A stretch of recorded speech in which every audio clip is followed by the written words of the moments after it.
Hi, everybody. I'm your host, Charlene Shirk. Welcome to Digital Champions, where we speak to some of the most innovative thinkers in the digital space. And joining us today from Ashland, Oregon is Lisa Manyon with Right On Creative. Lisa, thank you so much for joining us today on Digital Champions. It is my absolute pleasure to be here.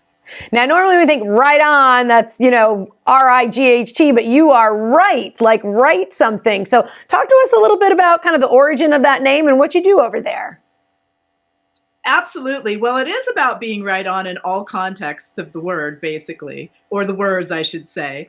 I focus on high-level strategy and marketing communication. So we're talking about content and messaging for businesses across the globe.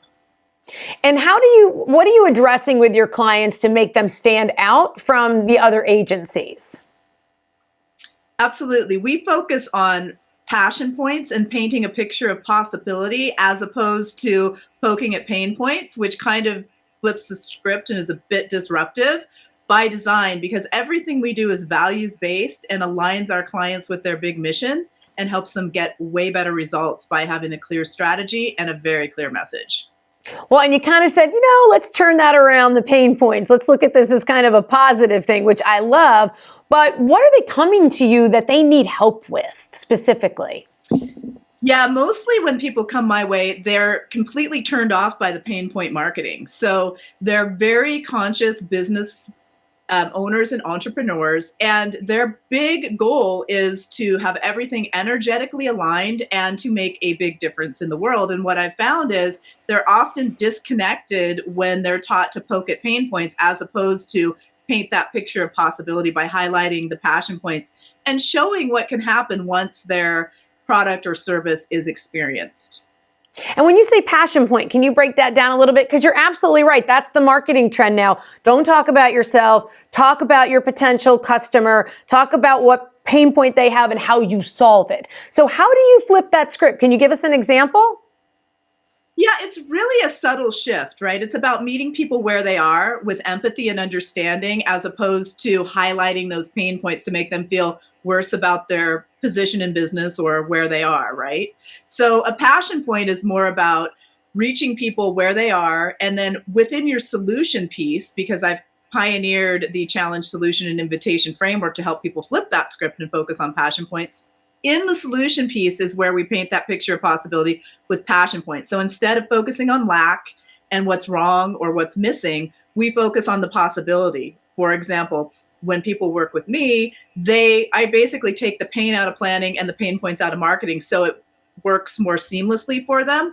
And many of the people that are in business want to market, but they're not marketers. And so when they are feeling that disconnect with pain points, they get stuck. It's an energetic disconnect and they can't move forward because it doesn't feel right to them.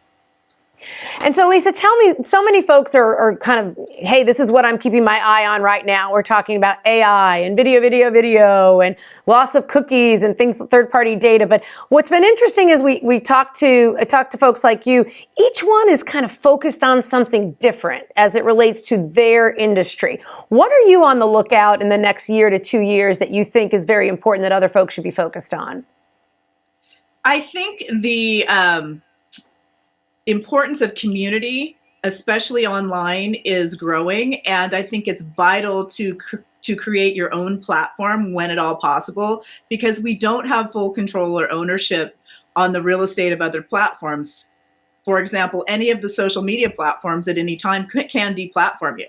So making sure that your website is really tight and up and running the right way, and then looking at other solutions to housing community where you have full ownership of that and don't have that possibility of being deplatformed.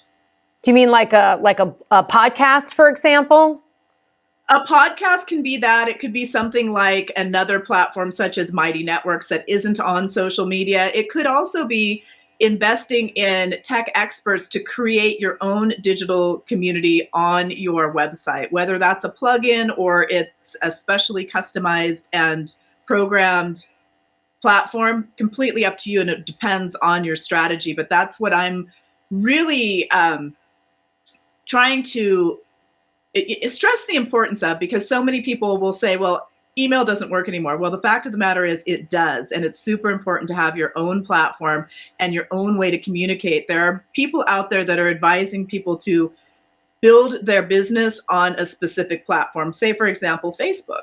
And that's really not smart because you're putting all your eggs in one basket. And while certainly it can work and you can make money from that and you can build a business that way, if, for example, Facebook decides to shift, and they're already shifting, we're not sure exactly what they're going to do now that they've rebranded to Meta. We don't know what's going to happen. So making sure you've got your bases covered and you own your own platform, whether it's your website or what else it might be, that's just vital, I believe.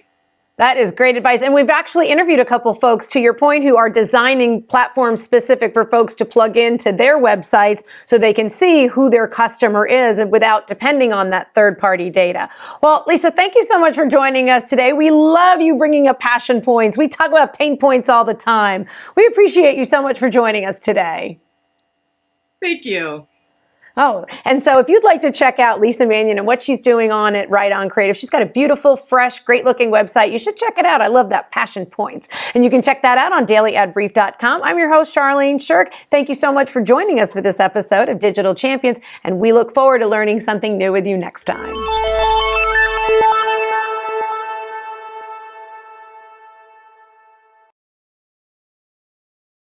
Simplify presents Addressable CTV, combining the power of TV with the targeting and attribution of digital. Simplify's Addressable CTV delivers massive reach with the ability to scale without sacrificing precision. TV buyers can generate incremental reach with household-level targeting, frequency controls, reporting, and insights. To learn more about Simplify's Addressable CTV and what it can do for your clients, visit simply.fi.